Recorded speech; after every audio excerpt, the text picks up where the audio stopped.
everybody? Wes.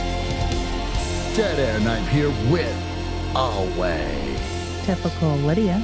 Today's show, we're going to be doing the 2022 modern day classic Talk to Me. I let you in. Ooh, creepy.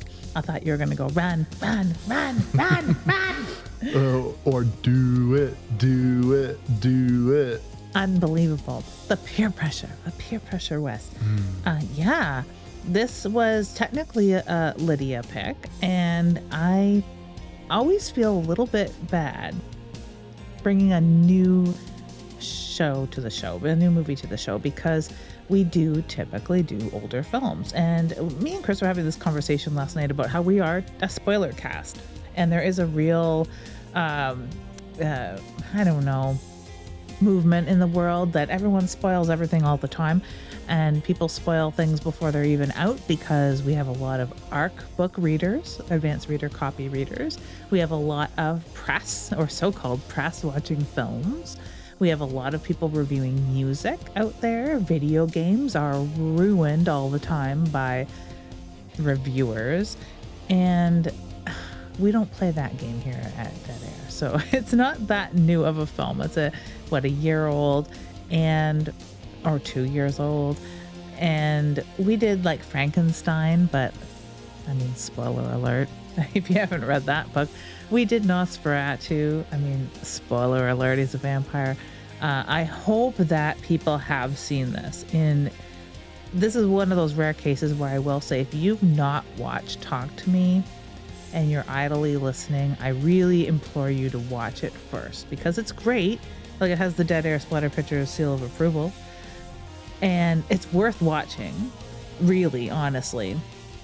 And you could go into it being like, well, I kind of know what it's about if you've read anything or seen the trailers. Yeah, you do, but it ruins some of the hard-hitting things, which we're definitely going to talk about. Yeah, but I do think that this film does have a level of popularity where a good majority of people at this point have probably seen it, with some exceptions. Obviously, there's lots of horror movies that get released on a weekly basis, and not everybody has time to watch all of those things. But yeah, I concur. And it's funny that I don't really think about us as a spoiler cast, but I suppose I don't really know how to talk about things any other way than breaking down scenes. There have been some episodes where we have avoided the main twist in a film, or I've given a fair bit of a spoiler alert over the years. So yes, like I said, I concur. There is a spoiler warning for this particular episode of the show. So if you don't want to know how this film goes, then by all means, pause this, go back, come back later. The film is readily available on Netflix, so you can grab it fairly easily. But yeah, I got to see some deleted scenes because Chris picked up the Steelbook, and it is a gorgeous film. It's a gorgeous film, and it is an entry into modern horror that feels kind of timeless. Like, it gets very rough. It's very hard-hitting emotionally. It's a lot like Bring Her Back, of course, same filmmakers. And if you've seen Bring Her Back, it's the same sort of idea. Like, they do get pretty visceral. It is supernatural, but the visceral and the gory nature is really very human. It almost edges onto body horror at some points in this film, just because of its gory nature. And it does straddle that reality, real horror, and supernatural horror really well. And I find sometimes with modern day horror, it's a little lacking because they're really leaning on the psychological, where this does have a psychological angle, but it's not in the forefront. I'm very prickly when it comes to a lot of modern horror. And it's not that I'm just an old man that likes old things, which is partially true, but also because we get inundated with so much information about, as you said, films coming out all the time.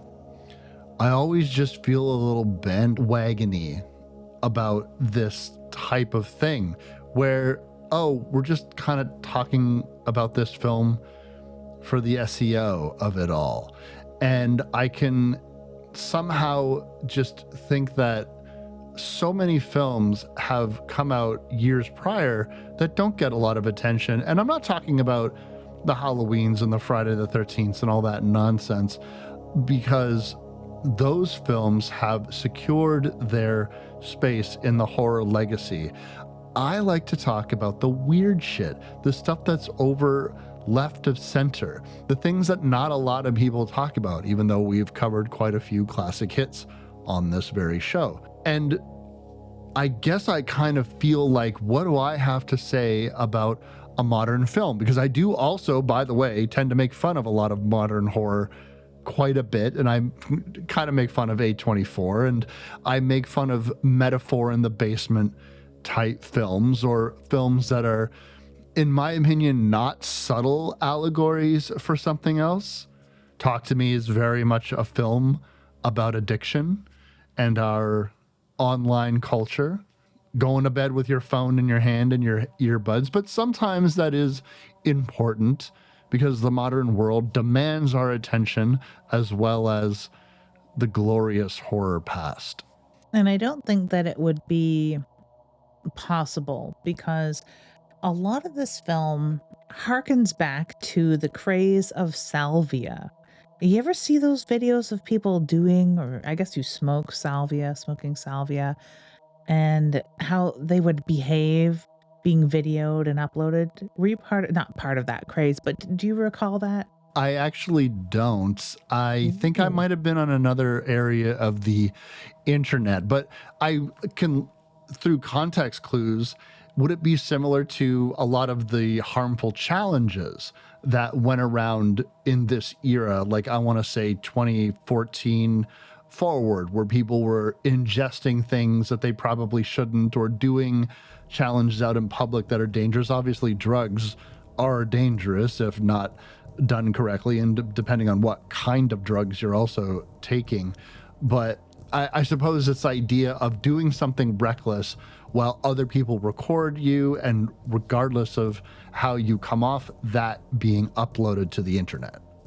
Very similar. It was a little bit before the challenge culture took hold. And I think that challenge culture was born out of it because it was like, how can we get this same sort of reaction of like, watch his face, everyone watch his face kind of shit. What a safe thing. Like me and Amy videoed a is it Warheads, the very toxic candy, the very, very sour candy. Yeah, Um, warheads. Yeah. yeah, we each had a mouthful of warheads and we did a video, but the fucking my camera ate the video and unfortunately we never did upload it, but it was hilarious. So we actually did succumb to that challenge culture in a way because we just both like sour candy a lot. But yeah, it was a little bit before that and I think that that's what spurred it because it was, if not like an illegal, noxious, frowned upon party drug, salvia. It's sort of like weed. It's about the same level as smoking weed. In a lot of places it is legal because it wasn't an indexed narcotic yet, right? It might be now. But at the time it was readily available and a lot of younger kids were doing it because the effects are very quick and they don't last and it's not addictive and all those good things about fun party drugs, right? But you do go to another goddamn planet, apparently, when you smoke this stuff. So it's a lot like if there were videos of people waking up from dentist anesthesia where they're like, I don't like hot dogs, and they start crying, that sort of bullshit. It's that sort of stuff, but in a party atmosphere. And it was the thing to do to everyone smokes fucking salvia, goes to another planet for 30 seconds, comes back, very similar to what we see in this film, and behaving weird, making weird faces, talking weird. They usually can't walk, they'll stumble around, or they can walk and they'll go into the middle of the street and just stare, like very weird behavior. And it was a trend. It was a big trend. And this reminded me a hell of a lot of that because there would be people uploading videos of people doing salvia.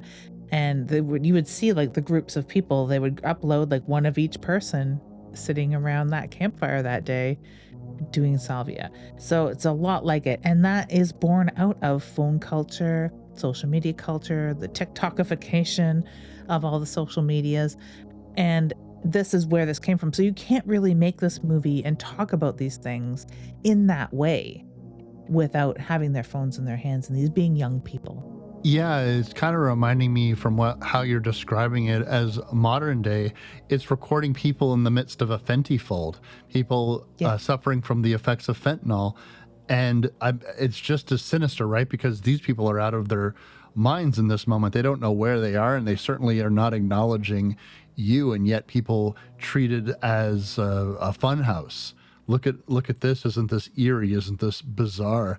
And you are looking at people in the thralls of their addiction and how disassociative we've become because we're looking at something through our phones, being recorded with a phone.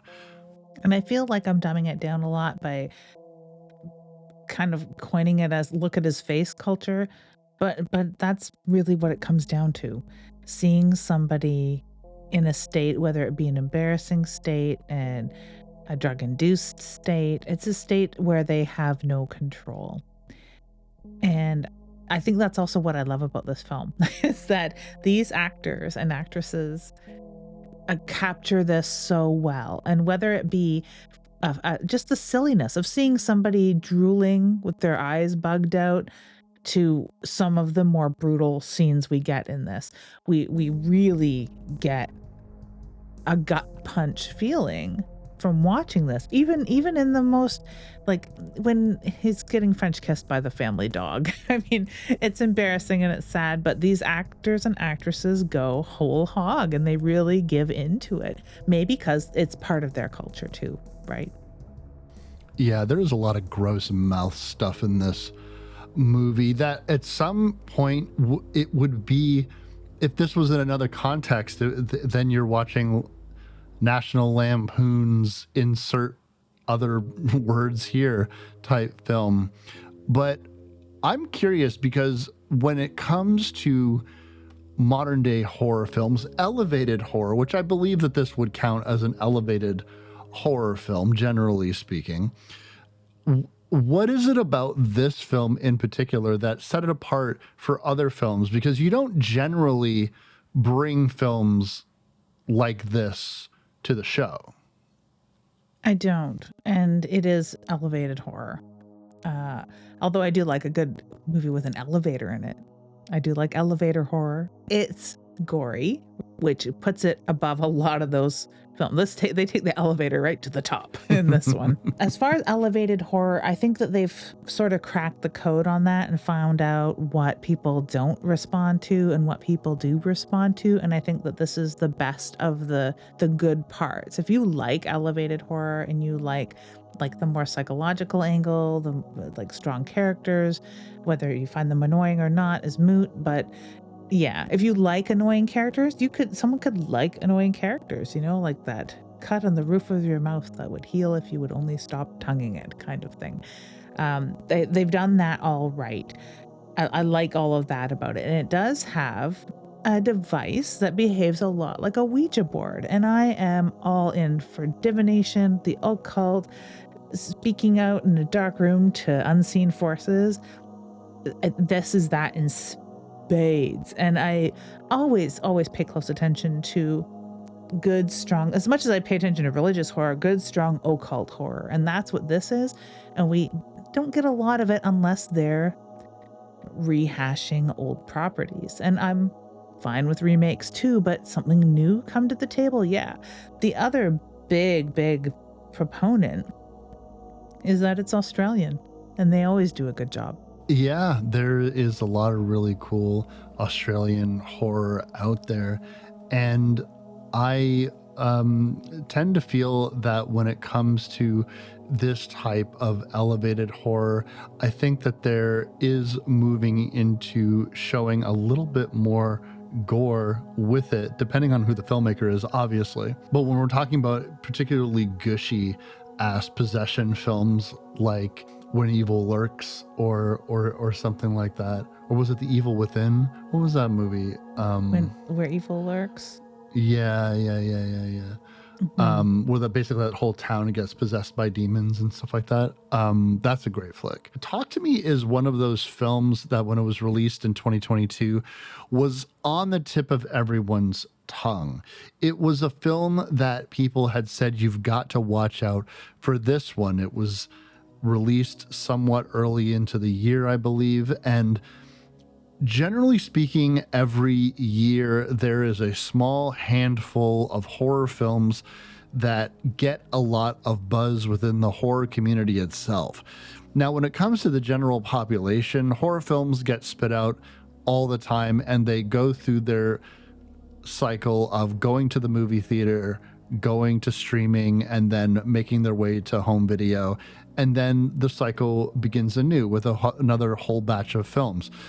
But because of the social media atmosphere that we exist in, and because Lydia and I, and perhaps even you, dear listeners, if you're listening to this podcast about horror movies, you also are the type of person who spends a lot of time scrolling on your phone and paying attention to what people who like horror movies have to say. You also pick out from the crowd a small handful of horror films that tend to just be a cut above the rest for that calendar year. And Talk to Me was that film that I heard mentioned again and again and again.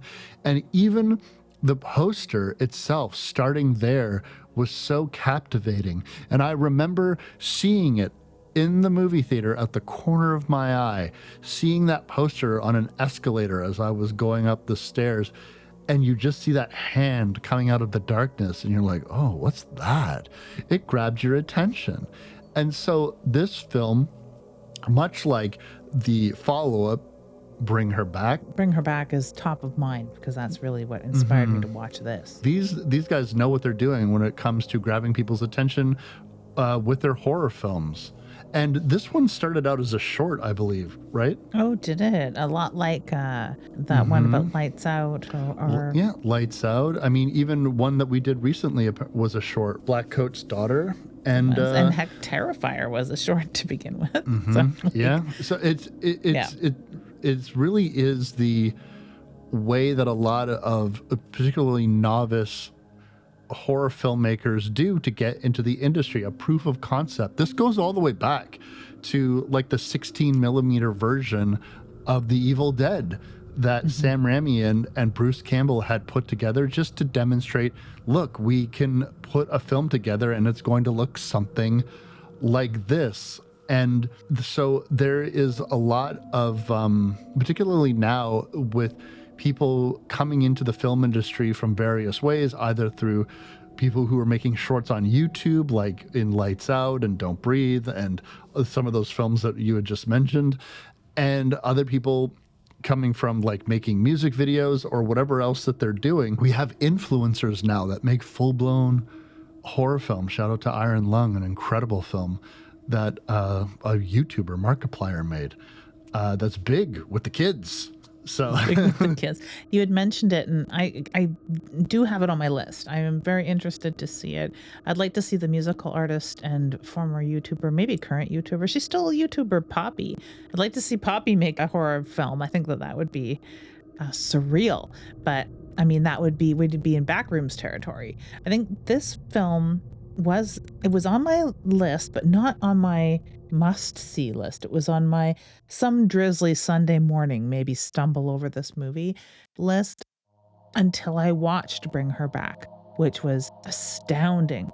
And it felt a lot like other foreign possession films. Like I really enjoyed it, and its brutality and its just nihilism was so bleak. It was such a bleak film. I liked it so much that I thought, well, I have to watch this because I thought this, and this is going to be maybe taken wrong by somebody out there. I thought it was going to be like a Jordan Peele ripoff, and I wasn't interested in that because I've watched a couple of his movies. I'm not interested in what Jordan Peele's doing with horror, like a lot of people are.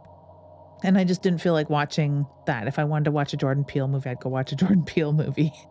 And it wasn't that at all. I was so mistaken, so mistaken. So if you've skipped it for those reasons, then whatever. But yeah, this was so much more bleak and dark and fresh and gory than I'd ever imagined. I really thought it was going to be elevated horror. Yeah, it does have a certain meanness to it, and which is funny because I I was reading online some people's thoughts on this film afterwards. This was the second time I had watched the movie. The first time I watched it when it happened to land on Netflix initially, because I had seen this film like hit the theaters, but I didn't go to the theaters to see it. But it was top of mind. It was one of those things that I would really like to go see that, but movie theaters are expensive and finding the time, and so things pass you on by. It's like how I'm interested in that film Death Whistle, but I just didn't get out to the theaters, and it's probably gone by now. Mhm. And so when it went to Netflix again, it was the perfect night for it. Sat down and watched it, and my initial thoughts of it were okay. I thought the film was completely fine, although because it had been hyped up to me so much by just the general audience, and I try not to listen to hype around movies because, in the same vein, just because everyone says they hate a film has no bearing on what I'm going to think about it. And so the inverse of that is if everyone thinks that this is the greatest movie ever, if I go into with that sort of expectations, I'm bound to be a little underwhelmed because I'm looking for something to really strike me. So it was good to revisit this film a few years later with a different context, watching it for the show, and I did end up liking it a lot better. And to be clear, it's not that I didn't like the film initially. I just Mhm. thought it was very fine. It Like was okay like with a like capital O and a capital K. yeah, it Yeah. was it was just like Wes Knight calls this a movie. It was it was not an unpleasant experience, but it wasn't very memorable. And the funny thing about it not being very memorable was, holy fuck, am I glad I rewatched. Of course I would have rewatched it for the show, but Yeah. I'm extra glad I did because man, oh man, did I forget a lot, including fucking Riley just being a head bashing fool. I completely forgot about all of that. But fuck all that, Lids. Because we're getting into it. Yeah. We gotta let them in.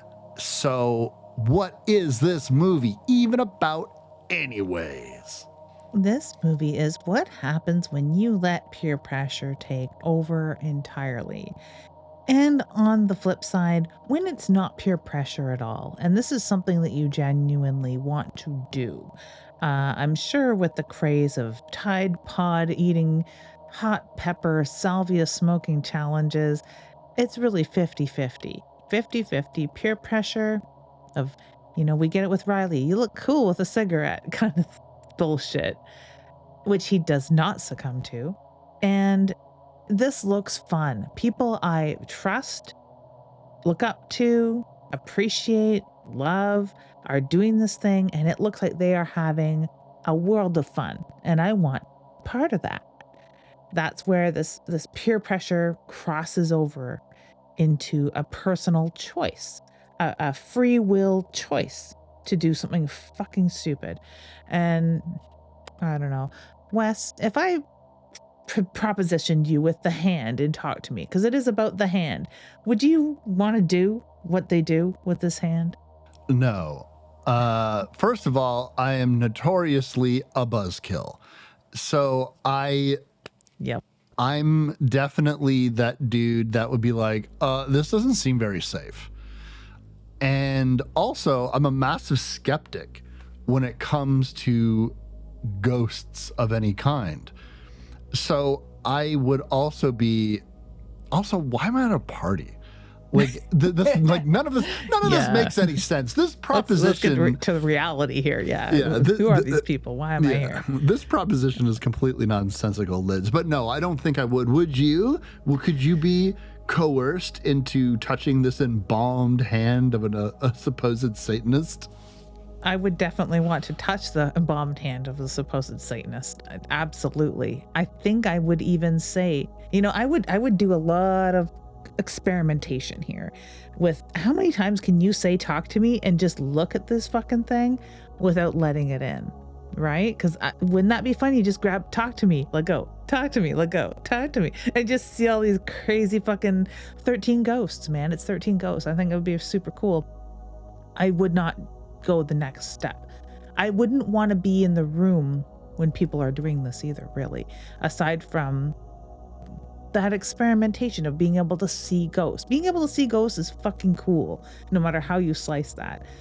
But taking that extra step or seeing people succumb to what they succumb to in this, I don't think I'd want to be a party to at all. Yeah, you ain't kidding, man. And you're right. This is kind of like the Chatroulette of possession films. You could just keep Omegle, yeah. yeah, you could just keep going until you get a good one. How many of these fucking ghosts are just jerking off based off of some of the behavior of some of these ghosts? I'd say more than a few, because they're fucking horny, some of them. Yeah. Now we have a movie that starts out, it's not dissimilar to It Follows in my reckoning, because it starts out with something that's hyper gory. All of a sudden you get that real set piece kill right away. You get something that draws you in and makes you go, holy shit, what a way to start a movie. There's a few times in this film where they get a little meta on themselves. We have a man who's barreling his way through a party looking for his brother. Been there, done that. That's more of the interaction I'd like to have with a house party like this myself, is going in there to get somebody. But he seems awfully upset. He's looking for Duckett, his brother, and people are like, he's in his room, you better stop him, he's out of control or whatever. He finds his brother, who is out of it, and you think he's probably like drugged or something, drags him outside. Everyone has their phones out, and he starts out with that meta phrase of put your phone down. It's all about Duckett's not answering his phone. Everyone else has their phones out. You got to get Duckett. He's off his fucking head. And then everyone has their phones out pointed at him when he stabs his own brother in the chest. And then everyone's panicking. Half of them are fleeing. Most of them are still pointing their phones at Duckett, and he stabs himself in the head. It's intense. It's shaky cam in a way. It's very engaging. It's very abrupt. This all happens very quickly. We aren't introduced to like the occult backstory. It's not a library scene. It's a teenage boy, shirtless, out of his mind, stabbing himself in the head. And it is intense. How did you like this setup for the film? I think it's pretty strong. It's very effective. There's something so inherently sad about Cole getting stabbed in the chest by his brother Duckett, a name no child has. So I don't care what they're saying. This is fucking absolutely absurd. But that's the least believable thing. Poor old Duckett, a knife so long he could suck it, I guess. The starkness of the scene of him getting stabbed in the head is such a good surprise, on top of the shock of Cole getting stabbed, because as opposed to being a coiled spring, Duckett looks out of it. He looks tired. He looks in a trance. He doesn't necessarily seem like he's dangerous, and you go along with Cole's perception that this person is in danger, not dangerous. And so I think it's a nice little twist on that, and also sets you up for the level of violence that you could be in store for. Even though it's not particularly gory, it's upsetting and it's surprising. So I liked it quite a bit. One thing that I want to praise this film for, and I think I'm going to go back to this phrase a couple of times, is discipline. There is a discipline of the filmmakers here to allow the story to play out the way that it does, and they never once pander to their audience by over-explaining things or attempting to dumb down their narrative or make things painfully obvious what the metaphor that they're trying to come across is. And I really respond well to a horror film that is about something, that has a message to convey, and has a lore with rules that you need to pay attention to, but they are not trying to over explain it and then therefore demystify everything. They are making it purposefully obscure while staying coherent in their narrative. I definitely agree with that. It is refreshing. We don't get reminders, we don't get callbacks. Although in the deleted scenes, we do get a few more padding things. Like we get a little more padding about Mia's mother and her death and what her dad has to say about it. We get a little more insight into Riley's demeanor at school. We get insight into Jade and her mother's input and just how cool Gen X mom is, maybe. We get a little bit more of that. And they're just little snippets, but they're those things that even edge on over explaining, spoon feeding, and they're all cut, right?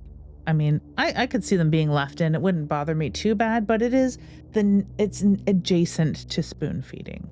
And I think that I wasn't aware of that, but I think that even goes further into praising them as filmmakers, because it shows that they maybe when they were in the midst of making the film, they were looking at the dailies and they're like, we don't need all this. Let's just let the audience figure it out. If they don't understand, that's okay. But I bet you they will. You're just having a little bit of trust in your audience and not over explaining it. Because I can tell you, sometimes those scenes can make or break something. And I'm thinking specifically about, I think it's the director's cut or some expanded cut of Aliens, like the James Cameron sequel to Alien. And there's this scene that is so fucking offensive to me. And that is where they're talking about the idea of the xenomorph laying eggs, and therefore they're some kind of, you mean that there could be something that's like a queen? Like they're spelling it out, and it's so fucking bad, because if you watch that film as it was originally cut, you don't ever have any fucking idea what could possibly doing this except for one line. So who's laying these eggs? You forget about it, and then in that moment when Ripley encounters the queen for the first time, you see it in all of her majesty. You do not need a line 45 minutes earlier in the film like, oh, I think there could be a queen alien. Stupid. Leave it out. You don't need it. It ruins it. And I'll tell that to anybody. Like, and that's one of those instances where like more footage isn't always a good thing. No, it takes a lot of the fun out of it, because you can sit there and be like, oh my god, like a queen bee. Oh my god, that's cool. It takes that's cool factor out of it when you put the pieces together. And this movie's pretty simplistic. There's not a lot of pieces to put together, really, honestly. It's not like you're gonna have that big reveal, at the end. There is a small one, but it's interesting to have that thread to follow through the film, because if you didn't have it, you would wonder, why is it always so dark in Mia's dad's house? Why is he so cagey? What's going on? Why don't they talk? Did he do something bad? Like, you have those little questions rattling around, and it's okay to follow that thread. But if you had it explained a little more in the next scenes, where we go from Duckett getting the knife so long he could suck it. Oh my god, I did not know you were a limerick machine. To Mia talking to her aunt outside of a memorial. It seemed odd to me to be having a death memorial 2 years after someone's passing, but hey, I guess she was beloved. So they're having this memorial on the 2-year anniversary of Mia's mother's death. And then they cut back to Mia's house where everything's dark all the time, dark, somber. She comes home basically to change her clothes. And then she's back off to her friend's house. She doesn't talk to her father, even though he obviously wants to talk to her.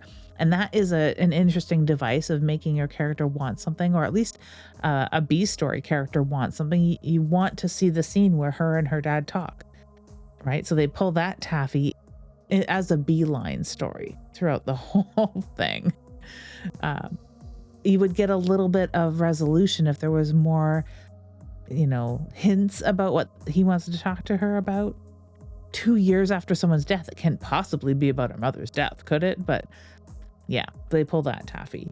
And then she goes to go pick up who I always think of as her brother because she's so close with this other family. She goes to pick up Riley because she and her best friend are that close that she basically lives at her best friend's house and has sort of taken this other little brother under her wing.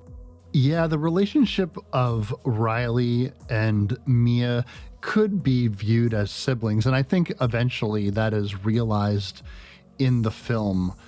But yeah, Mia is just their kind of friend who has had her mother pass away, and the details around her mother's death is somewhat obscured, at least at first.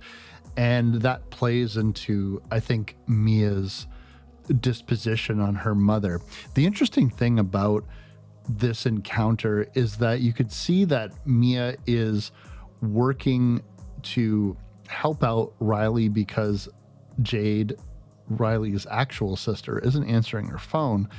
And so Mia is here as the bailout, and you can see that there's this closeness, that the first option in Riley's mind is, oh, I'll get my sister. The second option is my sister's friend. And typically speaking, I mean, I would never have thought when I was a kid that my sister's friends were an option to help me out of a situation that I had gotten myself in. But again, Mia has latched on to Jade and her family as a way to escape her father.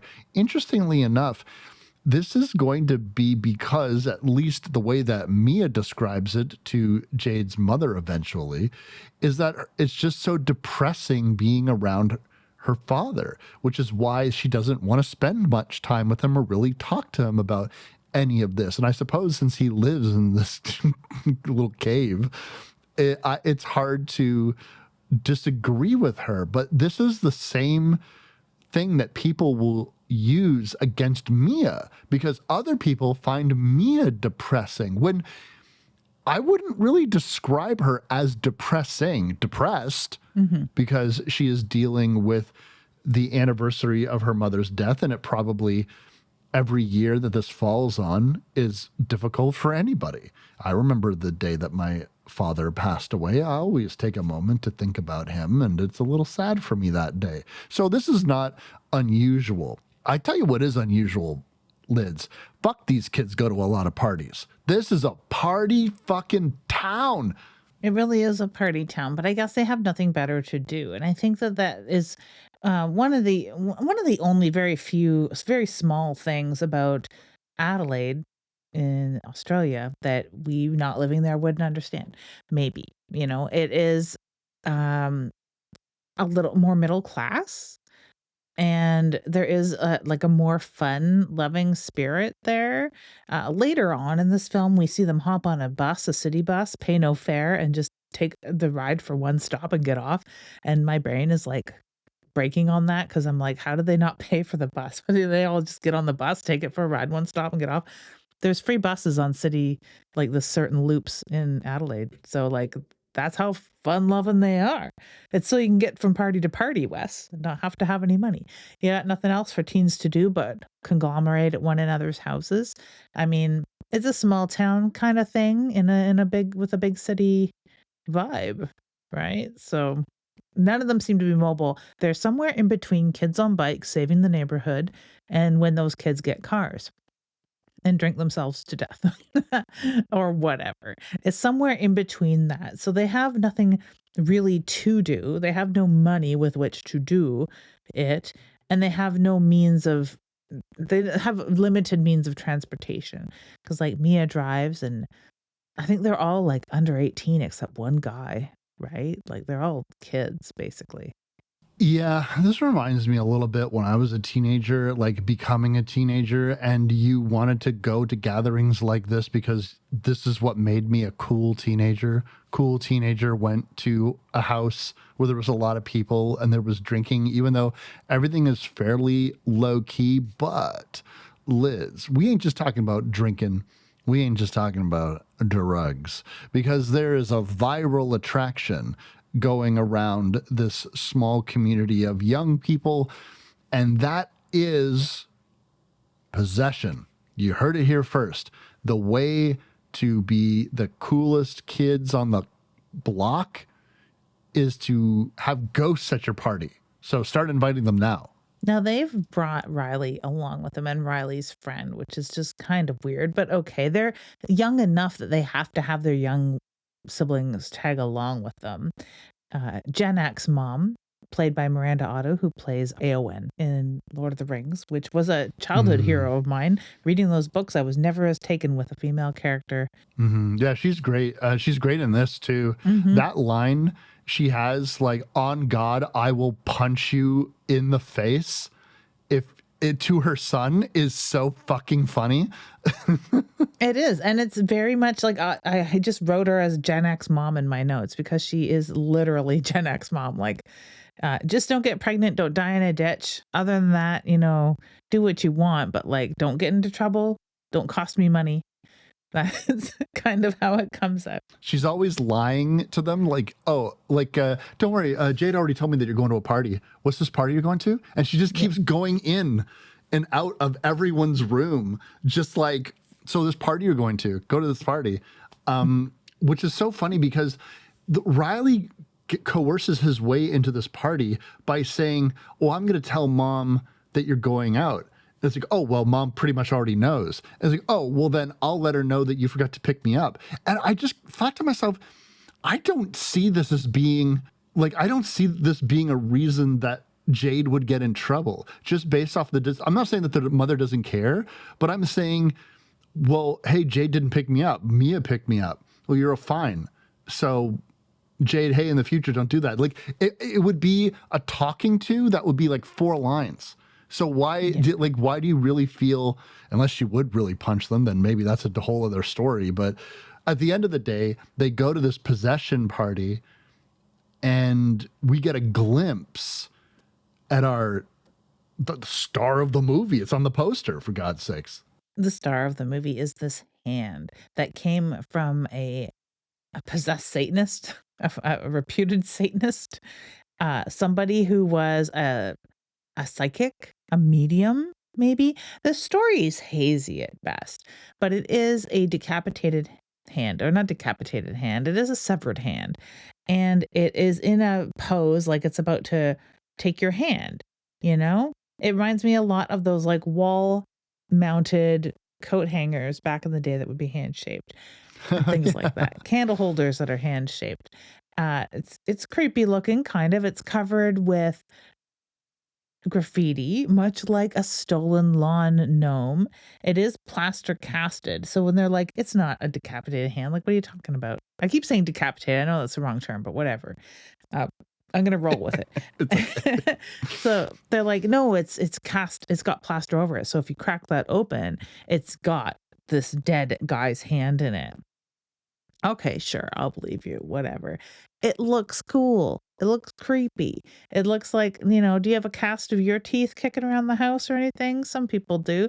It reminds me quite a bit of that, except covered in graffiti, because it's definitely made the rounds, this thing. And some of the graffiti's occult in nature. There's a lot of like weird runes and glyphs and sigils and sayings and people saying like talk to me is written on it, like all sorts of just one-liners are written on it, but yeah, it's interesting looking. Very much so. And it evokes so much mystery. And I think that the word of mouth nature of this object is so compelling. And I, at first time, frustrated that we never got a real explanation about what this thing is, but when I thought about it for a couple more minutes, I thought, you know what? Actually, this is really cool. And what they do know for sure is that there are certain rules, Lids, to fucking around with this particular hand. The first rule is we got to light a candle, right? That opens the door. Then you touch the hand and then you say, talk to me. You will then be immediately faced with a spirit only you can see, and it's different every single time. Mm-hmm. So then once you see the spirit, you say, I let you in, and then you become possessed by this person. And then, and only then, does the clock start. And you have 90 seconds to, I don't know, be possessed and get a laugh from your friends. And if you wait longer than 90 seconds, well, these spirits get comfortable and they don't want to leave. And that's when trouble could, in theory, start. We think, we don't know. But these are rules that the kids take very seriously. And if we remind ourselves of the beginning of the film, we're like, oh, well, that's what happened with Duckett. That's what happens after 90 seconds, right? That's got to be it. That was the point of showing us that, right? And I mean, there seems to be other loosey-goosey rules, like don't let young people, like the youngest people there that have really done this are like age of majority at least, or like 16 or whatever. So like no one's really heard of like young people doing this. And it reminds me so much of like drug use because you don't want to like do it in front of the kids and you shouldn't let kids do it. And the older kids are going to go smoke weed behind the school. And the young kids are like, let me come with my propeller beanie. And they're like, no, you're too young. For what reason? I don't know. Is it written? Are you looking up PubMed articles about what the suggested age of ingesting this noxious substances? But no, they have no real rules about the age limits or anything like that. And maybe it's holdover from like people doing palmistry and stuff and other fortune telling who wouldn't read the fortunes of people who were young. And there was like a cutoff age, like an imaginary cutoff age. Maybe it's a holdover from that. I don't know, maybe it's a holdover from Aboriginal rites of passage into manhood at a certain age where you're introduced to more lore regarding the dreaming where ancestors live, which is like a tangential link to this ghost world that we can understand and interpret without being from Australia. But I think that it hits a little harder in a country or continent that is more in tune with ancestor worship and the fact that they're all surrounding us at all times.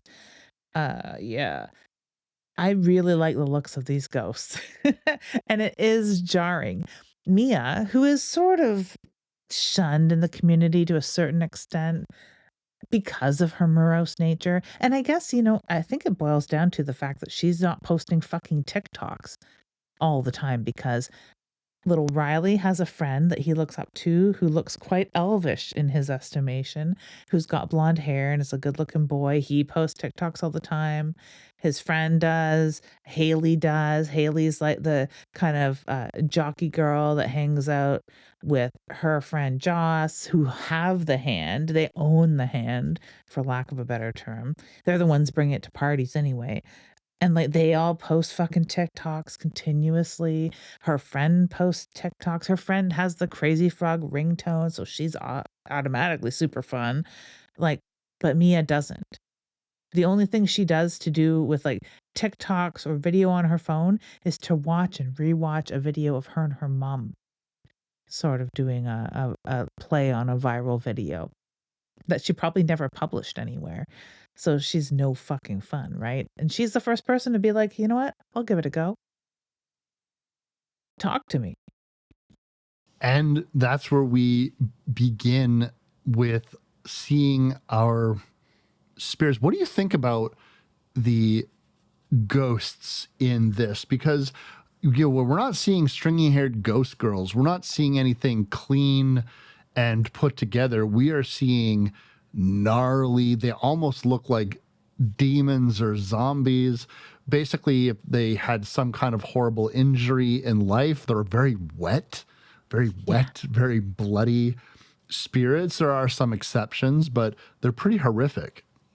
I think they're I think, like, aside from the second one we see, which is obviously some sort of drowning victim because she's all, like, blubbery and bloated and such, and she's very, very wet. I think they're sweaty because 'cause they're burning in hell. I really do.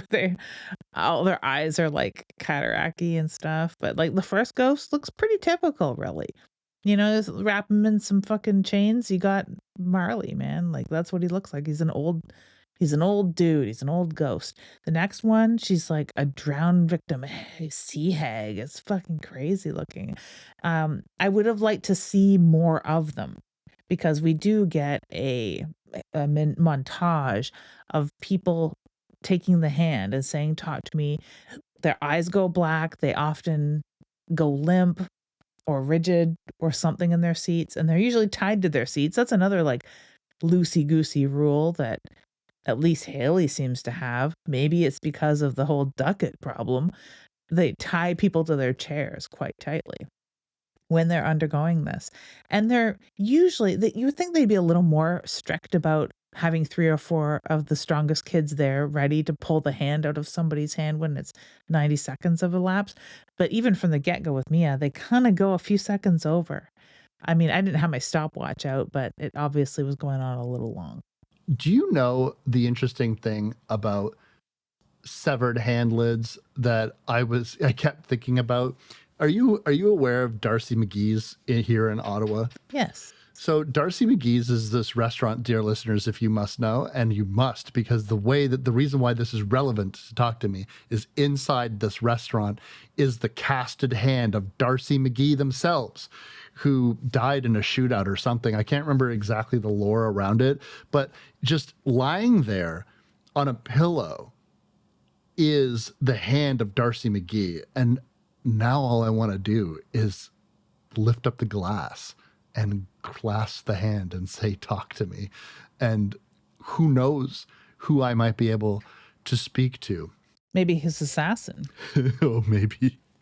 When Mia becomes possessed, there is a ramping up, we should say, about these possessions. And I do think it's odd that what you had said about the stronger kids, the bigger kids not being there to pull this away. Joss is a pretty big guy.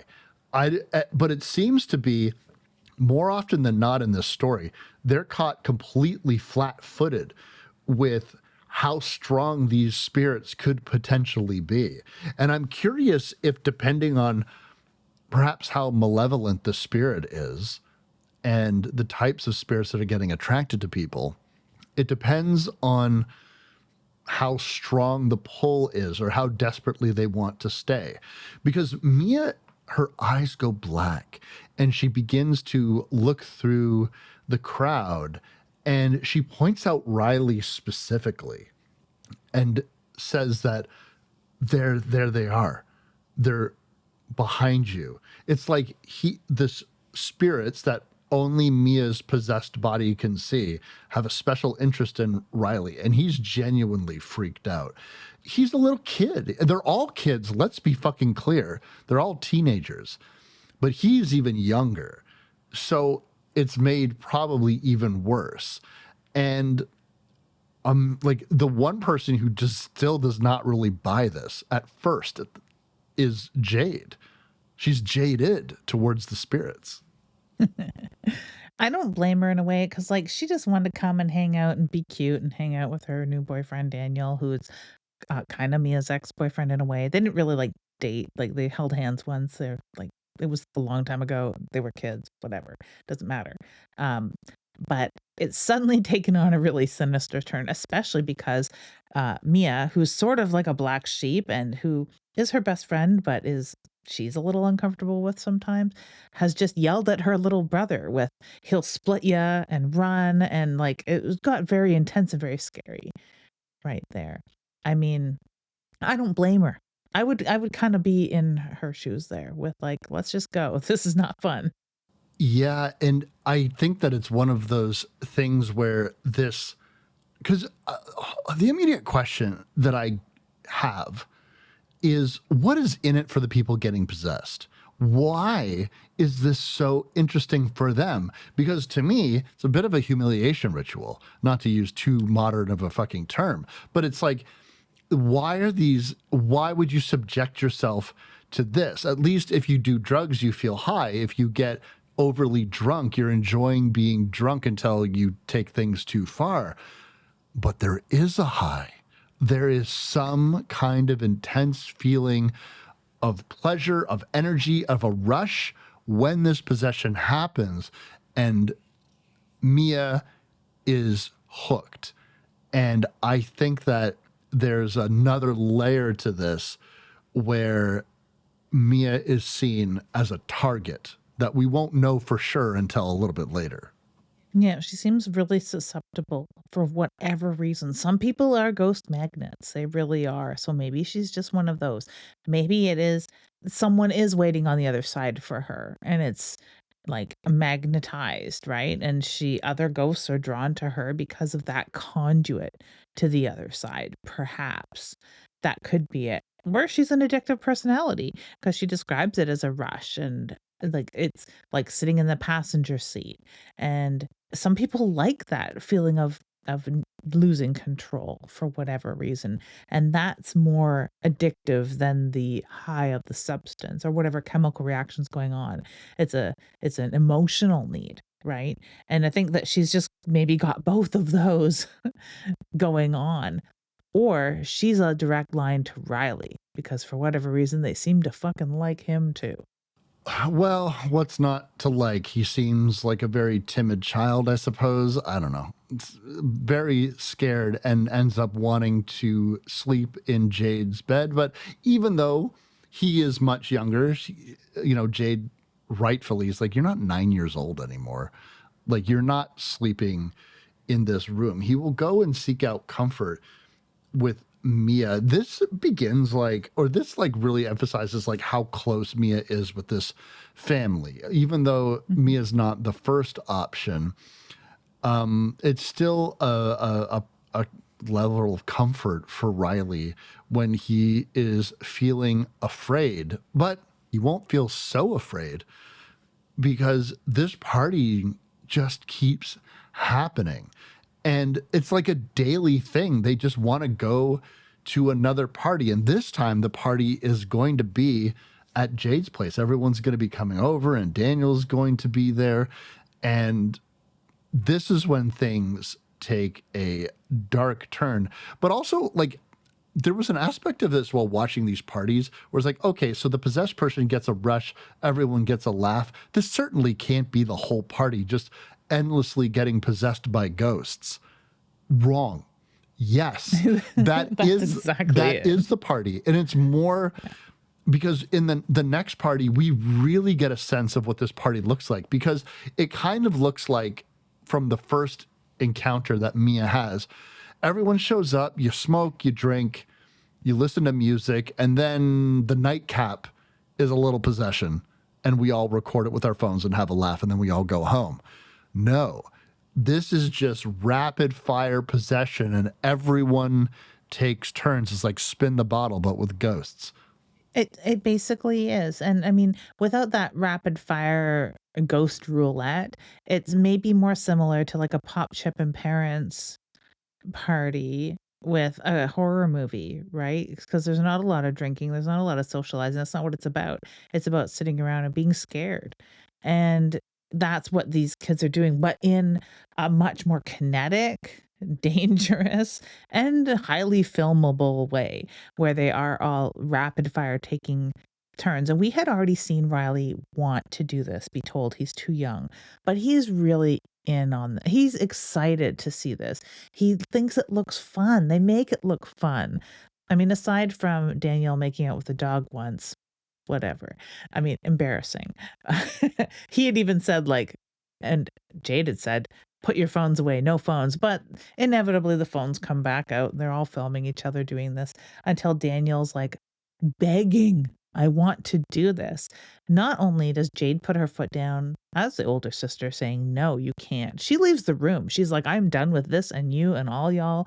She's never done this either, right? So she's just like, I don't know. She's like the straight edge kid that's like, Y'all can have your beers. I'm having none of it, and my little brother isn't touching it either. And I've had my say and put my foot down, so I'm gonna leave the room and everyone's gonna just listen to me, right? Yeah, they certainly don't. And there's the interesting thing about Jade's disposition on this is for the most part, she does come across as being resentful about the entire experience only when it's the subject of her brother doing this talk to me stuff comes up. Every other time she's laughing along with everybody, although there is a bit of an unease to it because first she denies it's even happening. When her boyfriend Daniel gets possessed at the next party, he says some pretty lewd things and kind of edges towards trying to bring a rift between Mia and Jade by saying, "You make it soft," and then looking towards Mia. And then, of course, he starts humping the ground and making out with the dog. And that kind of takes all the focus away from the real sinister things that this spirit was attempting to say, driving this rift, further isolating Mia is the point. But in this instance, Jade leaves the room, which, not to cast blame willy nilly towards people, but the amount that everyone in the movie blames Mia for what happens next, the first person who was the most responsible walked out of the room as if that solved the problem. Mia Mhm. is wanting to be the cool sibling, the cool aunt, or however you want to do it. Riley seems really set on wanting to do this. And so Mia says, what if it's just for 50 seconds? And so, And okay, that's a good portion toward that's a good cushion before you actually have to pull out of there. And if there's any problems, they have plenty of time to spare. That is until Mia is basically going to forget all of what she said, because when Riley finally sits down with this and says, "Talk to me," he sees a spirit that none of us see and then says, "I let you in." And it appears to be Mia's own deceased mother now speaking directly to Mia. it is a very touching scene, and I really like it because we've got that push and pull with, like, Mia wanting to compromise. She even says, "I'm on both of your sides. I'm not against you, Riley. I'm not for you, Riley." She makes a compromise and agrees to as the de facto caregiver, I guess. Like, it's just so weird, giving him a little agency too to choose for himself. Given agency, he makes a bad decision. When it boils down to it, he knows what Mia's mom looks like. He knows that's Mia's mom. They don't show her, so I guess the impact is lost on some audience members maybe, but he gives her a look, like, for reassurance, for something she cannot decide for him. And it's so dangerous what he's doing, and he doesn't realize that. It's so sad too, because he's a great little actor. He says to Mia in her mother's way, not her voice, because they all speak in their own voices, but they obviously sound possessed, that she didn't mean to hurt you. I didn't mean to hurt you. I miss you so much. Calls her by her pet name, Me, which isn't real a stretch, you know. Later, when they're trying to debunk this, or like it could have been any ghost, they like to be tricksy. Anyone could have come up with your name. It probably wasn't your mother's spirit. And part of me wants to believe it wasn't her mother's spirit either because of what happens. They go well over the 50 seconds that they agreed to. They go well over the 90 seconds, and it's like the worst thing because Mia holds his hand on the hand. Not that you don't seem to have the power to let go of the hand when you're possessed anyway. Someone needs to pull that hand out of your hand. She wants to talk to her mother that she misses so much. And it goes well over the 90 seconds. And then he hits his head on the table so hard that it cracks his skull entirely immediately. There's blood everywhere. Everyone is shocked and jumps away from him. So he's still holding that hand and he's mobile now. They haven't tied him to the chair. He like goes flown across the room. And there have been uh physical manifestations of these ghosts in other, like, we've seen all kinds. That's the point of it, is not only to get possessed and get your eyes turn black and say kooky stuff. The other paranormal happenings, when the ghost is especially strong, they can manipulate the area. They know things about people in the room. So this ghost is strong, has the power to move Riley across the room, can fling objects around the room as it needs. Riley bashes his head many more times, and it doesn't get easier on the second viewing, I will say. I found it just as visceral and upsetting and gross and well done and impeccably well acted. It looks so painful, and he looks literally out of control. It's so scary, and I think that that is my favorite part of this film, is that it's really hit on something that even as an adult, I do find quite scary. There's a point in this possession scene where Riley even attempts to pull out his own eyeball. It's Yes. really gross and really well done. And the makeup effects in this movie are extremely strong and realistic. And there's this final head bash that you think would just straight up kill him. Thankfully, Jade manages to get back into the room just in time. She very smartly puts her hand in between this corner of this end table and Riley's head as it smacks down and strikes Jade. I mean, this is full force. He is, if he's not trying to kill himself, he is trying to nearly kill himself. This spirit is so fucking violent. It's really surprising. Like, I know we saw a knife to the face, but this is almost on another level because the knife to the face is so stark and fast. Mhm. This is what seems to be a few minutes of just bone crunching, blood curdling mutilation gore. We didn't know Duckett either. We kinda know Riley. We kinda like Riley. He's aside from Gen X mom, he's the only likable character for Miles in this movie. He's not just because he's young and somewhat innocent. He's the kid that didn't wanna have a cigarette with his friend, you know? He's the voice of reason when it comes to his friend and his sister to a certain extent. He's the person that can smooth over Gen X mom's ruffled feathers. He's also the young, sensitive boy who is genuinely cares for Mia's feelings toward her mother and has m maybe a little bit naive, but, like, general interest questions about what it's like to lose somebody when you're that young, somebody that important to as your mother. You know, he's exhibited all these just really balanced traits that we all gotta like Riley. There's nothing to dislike about Riley, and you can feel nothing but terrible for him. And you feel like, oh, he's being preyed upon. He was convinced by peer pressure to do this thing and hold this hand, but it was also his decision and he made a bad one. And it's so sad. Very sad. Riley's a good kid, a soft spoken kid, and wanted to be part of the group. One of the Mhm. things about these parties, these situations, is it's a group activity. And by participating in the group, you are saying, I am wanting to be one with the group. Look at how everyone's opinion on Mia changed almost immediately when she volunteered. They didn't even want her at the party initially. But Mhm. now that she can hang, now that she's fun and not depressing, because she won't stop talking about her dead mom. Even when she's not talking about her dead mom, she's probably thinking about it. And that's a buzzkill, lids.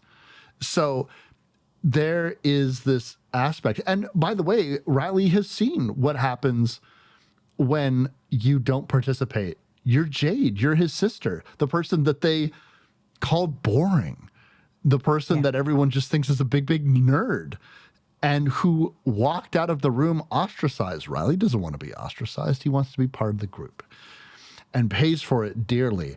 And this whole fucking thing blows up in their faces. Joss wants to get the fuck out of there. And we understand that these kids have a little bit of trouble with the law, it seems like. These parties and perhaps some other things are catching up with them. They don't want to talk to the police. They want to get the hell out of there. And of course, Riley now in the hospital. Everyone is pissed at Mia. Like, Jade is on the verge of get the hell out of my life. And their mother is so furious and believes, because she doesn't know about this possession thing, and who would believe such a stupid story? She believes that Mia gave Riley drugs.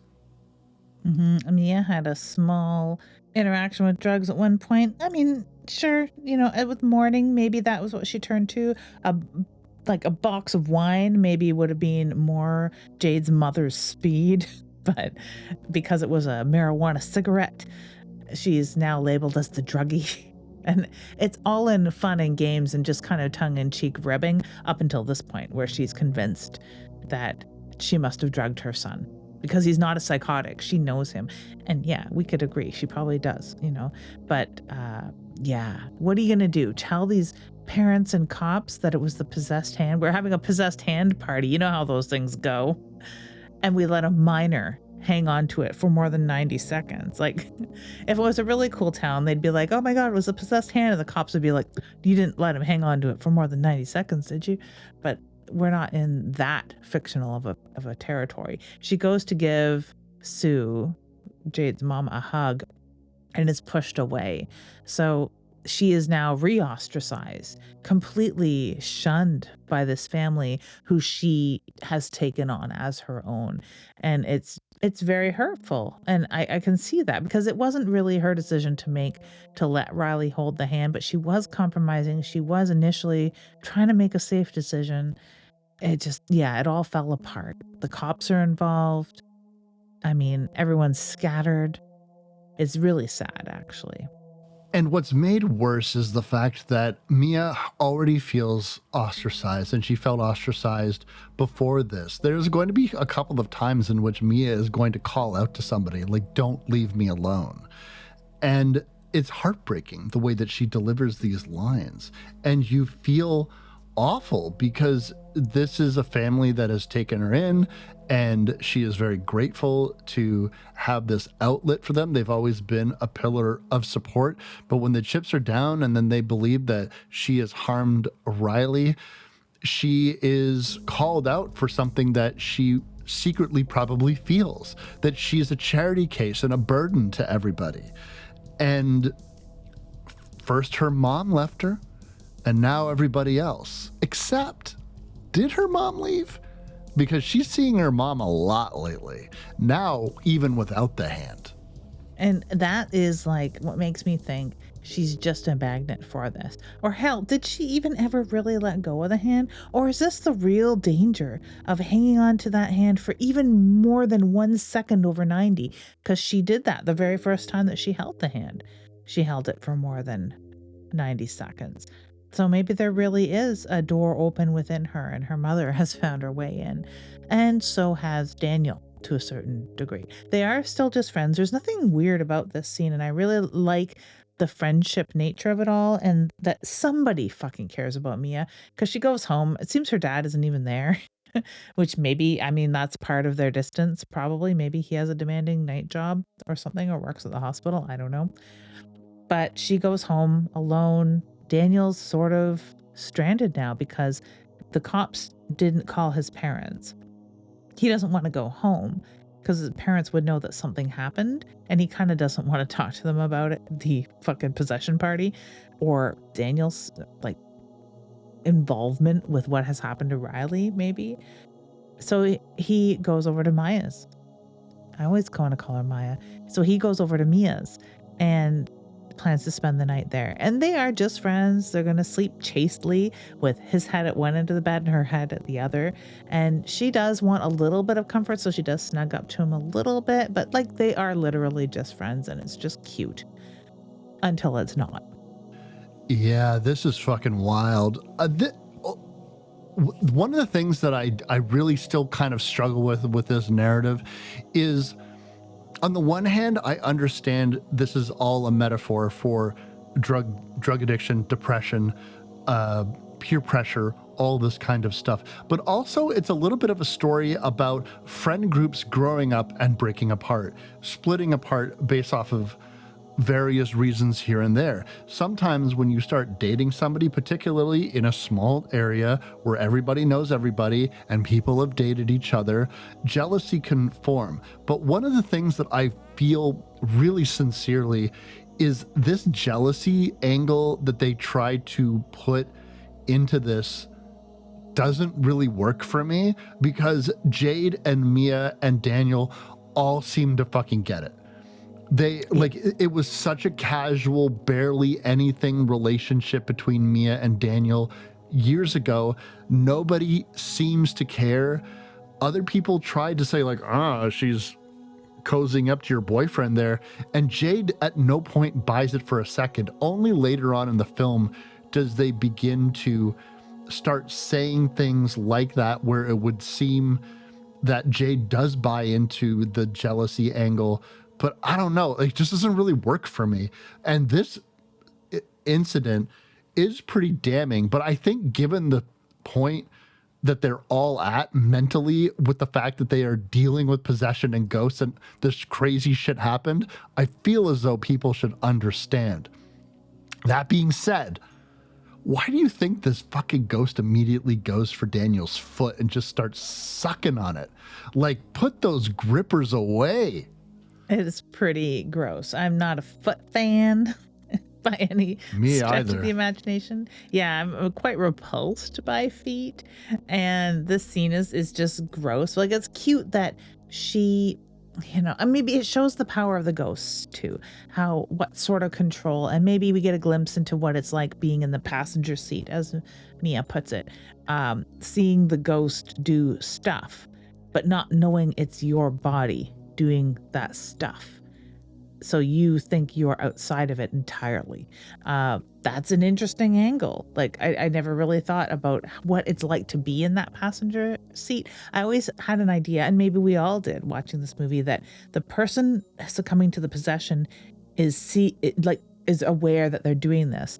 But this makes it like you are literally standing 10 feet away watching this happened to the ghost, not you. So it's pretty, that's going to be pretty fucking entertaining. She initially sees this ghost in the corner in the dark, and I don't know about you listeners, many people have woken up in the night half asleep, maybe having a night terror, thinking that there's something in your room. I had a friend that literally posted the picture of the thing, and it was so cool to see this really come to fruition, where she woke up through the night and thought there was a hag crouched in her hallway. She took a photo of it, and it still looked like a fucking hag crouched in her hallway. Freaked her the hell out until she turned on the light and realized, oh yeah, it was the basket of laundry I left in the hallway so that when I woke up in the morning, I'd remember to put laundry in right away. And she took a picture of that too. So we got to see that. And when you look at it, it's like there was a hag crouched in that hallway. It's so scary looking. And you get to see the picture of the laundry. And I really liked being able to see that. Mia wakes up to a hag crouched behind the door in the corner of her room. And it crawls across the room and grabs Daniel's toes and starts sucking it. Because, like, she's seen ghosts do all kinds of crazy shit. This is probably not the craziest thing she's seen. But that, the poor actress. I can't imagine this role. Yeah, she had to have that. Maybe it was a fake foot. Can I just believe it was a fake foot, that when Daniel wakes up, Mia is sucking on his foot, and not just sucking on the foot, like devouring it. And he rightfully wakes up, and Daniel, we know for sure, ain't a foot guy, because nope. He is not into this. He is not into his foot being sucked on by Mia, his friend.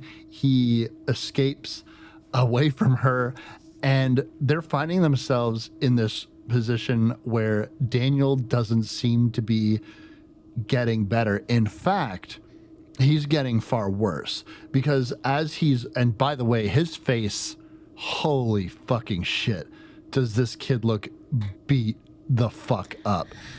That's really good makeup too, because like Riley, I don't know, you get to see what the swelling would look like 12 hours after. It's so gross. Riley is nevertheless, in theory, on the mend. He's cleaned up, he's in a hospital, he's surrounded by people, and Riley's mother, Sue, is going to leave them alone with Jade for a brief moment.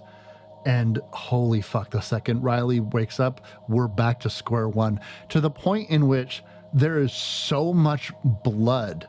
He cracks his head against a tile wall in a bathroom so hard, it cracks the tile. His head is gushing blood. And you have to wonder, how is this kid not dead? And it is absolute pandemonium immediately. And one thing that now Jade has to come to grips with, tentatively, like, getting back with Mia, and I do really enjoy this portion of the film when it's the kids trying to figure out what to fucking do because they're the only ones that really know, is that Riley is not getting any better, and they need to come up with a solution before he kills himself. And there's no way that they can just walk away from this at this point, because they've been told that the guy who gave Duckett the hand told Duckett that if you die while they're in you, they have you forever. On one hand, you could be like, oh, well, I guess Riley's a write-off. You know, they'll have him forever, whoever they are. But this is her brother. This is their friend. They can't do this. They can't walk away. They can't leave it in the hand of medical professionals because they're just going to sustain this. Every time he wakes up, he's going to try killing himself. That's a rough state. They need to figure something else out. Mia's asked them, like, are you still seeing stuff? And that's got to be weird. And I don't know, because I've never been to salvia or hallucinogen parties or MDMA fests, but that would be something that people probably have asked when it comes to hallucinogens. Like, oh, I took all those mushrooms. We all took all those mushrooms. Are you still seeing things? And other people saying no. It's got to be very similar to that sort of feeling where Mia feels there's something wrong because she's still seeing her mom. She saw that ghost sucking on Daniel's feet. She admits it in this round table of what are we going to do? And Jade gets mad, of course. So she's still teetering in between losing all of her friends forever and being utterly alone. She's grabbed the hand since on her own, too. So she's in possession of the hand. She's grabbed it and said, talk to me. She hasn't gone the next step of letting the ghost in, but she's had conversations with her mom. Her mother is telling her that there is things about her own death that Mia's father won't admit, and that she committed suicide as opposed to accidentally overdosing, which is what the story seems to be. This all seems like a cock and bull story, but there is some truth to it. And it goes to show that a lot of what possessed Riley, who was claiming to be Mia's mother, had said, almost repeated in a note that Mia's mother had written unbeknownst to her. We also have the duality of Haley saying that Duckett had said that ghosts can imitate people. So Mia's really being pulled both ways on this. I'm glad that we weren't fed anything more from the note that her father had until this point in the film, where she is really like quite alone. She's seeing ghosts without it. She knows you can see ghosts without it. She knows that ghosts can lie, but she really wants to believe that her mother didn't kill herself, like many people would, you know. But her father reads that note to her. It's basically an apology and perhaps an admittance of her taking her life. It's really interesting that I suppose Max would want to, Mia's father, would want to hide this fact from her. And perhaps Mia always suspected that there was something about this. I'm very convinced that Mia's mother is never present. I'm very convinced that it's a lie. I'm very convinced that somehow the spirits are manipulating Mia, and I'm even more convinced by the end of this film. And one of the things that I find fascinating about this film is how fucking tough people are. Because who's not dead? Cole, Duckett's brother that we saw get knifed in the chest, is not dead, as you would assume. And this will come back a little bit later to Mia's father, who you're like, what? But when the gang tries to, by the way that all of the stuff with Cole, where they're trying to get some more information, we find the through line of this hand. Cole, Joss and Haley got this hand from Cole, whose brother had become monstrously possessed. We saw what happened to him. The way that all of this is shot so far away, with only street lights lighting people, we're at lonely bus stops, we're breaking down our group further, people are upset. Josh is even like, Cole is being accused of like ruining people's lives, which, you know, this is how they end up with Mia ends up permanently with the hand, because it's like they don't want anything more to do with it, just fucking take it. Because Mia has a cockamamie idea that I think when you're dealing with something like this that has very concrete rules in one sense, but no other rules in another sense, it's a good an idea as any, because no one can remember if they even blew out the candle that Riley's possession took place in. So perhaps we could, in theory, blow out the candle and close the door. Maybe that'll help. Maybe that will help. And it doesn't. So they try it twice. And it's a kind of a desperate scene. And I like that, because they should have reached this point of desperation, although they are in a hospital setting. So you can't do a lot of stuff. Like lighting a candle in a hospital is a dicey fucking thing, especially if he's on oxygen. Like, they can't get away with a lot. So they kind of ferret in there, put the hand in his hand. Like, he's not the one saying, talk to me. So of course it wouldn't fucking work, really. But who knows? All bets are kind of off. Eventually, Mia wants to contact Riley. Maybe Riley's on the cusp. Maybe he's half dead. Maybe he is dead and the ghost is what is laying in this bed. We don't know. So she takes the hand, and the ghost of a little girl shows up. And I do like that quite a bit, because we're in a hospital, right? So what ghost would be handy nearby? No hand pun intended. And she says, I can take you to him. I can show you him. And then the little girl, the ghost, says, I let you in. And I love when the rules are turned on their head like this. And we get a glimpse of what Riley's undergoing. Hell. Literally hell. Which makes me ask, are these ghosts at all? Were they ever ghosts at all? Are these just literally demons? My thought is that ghosts in extreme sorrow, or particularly malevolent, are stuck in this purgatory / hellscape in which they are wandering the earth. But this even seems to be like a layer below that.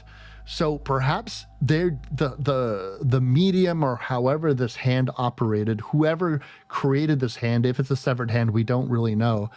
Could it only contact malevolent spirits?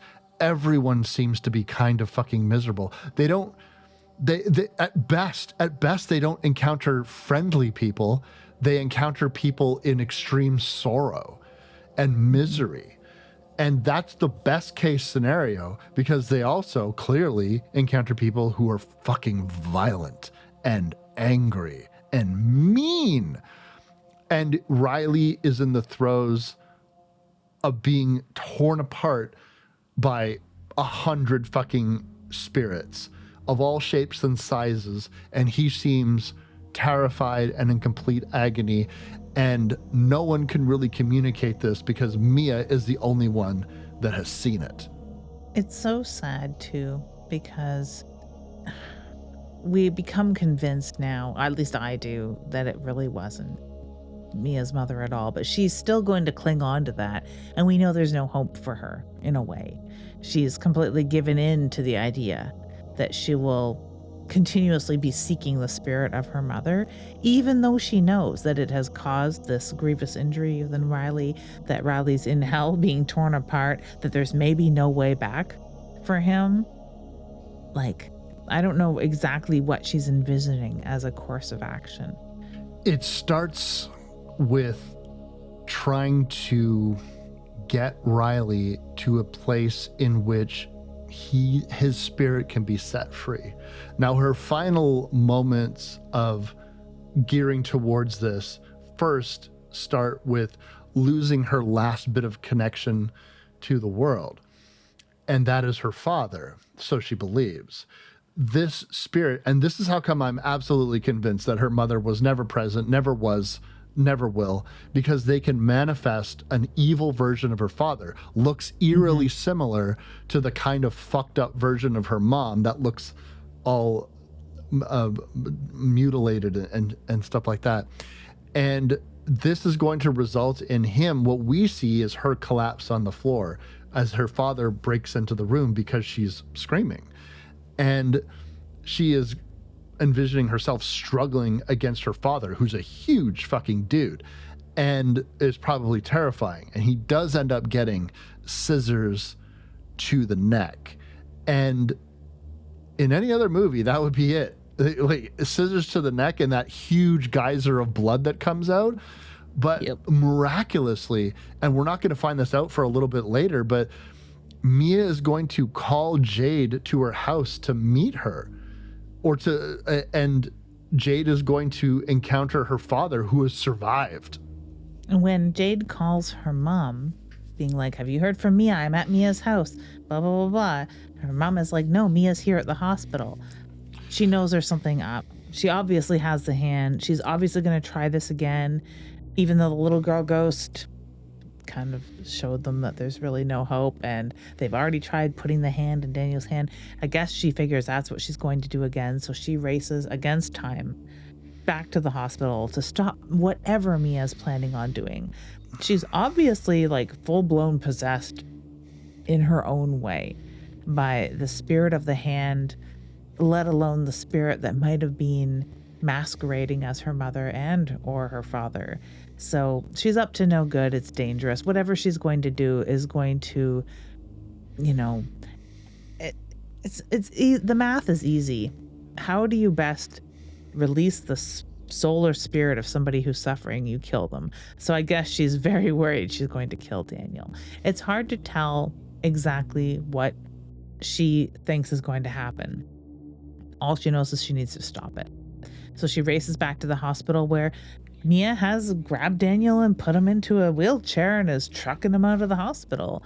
Like, it all really does converge quite suddenly, where we don't know until it happens what is going to happen. She wants to push him into traffic to what? Make it so that he commits suicide in a way?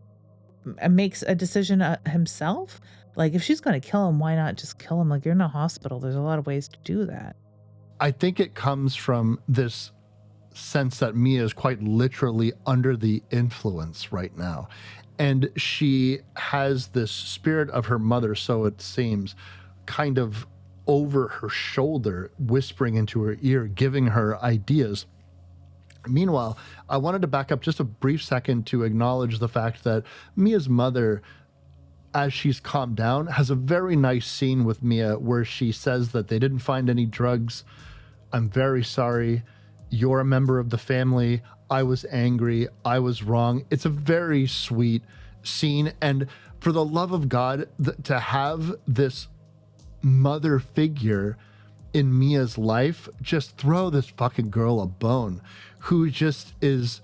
Mia throughout this film is so soft-spoken, so meek, so unsure of herself, and so fucking randomly hated.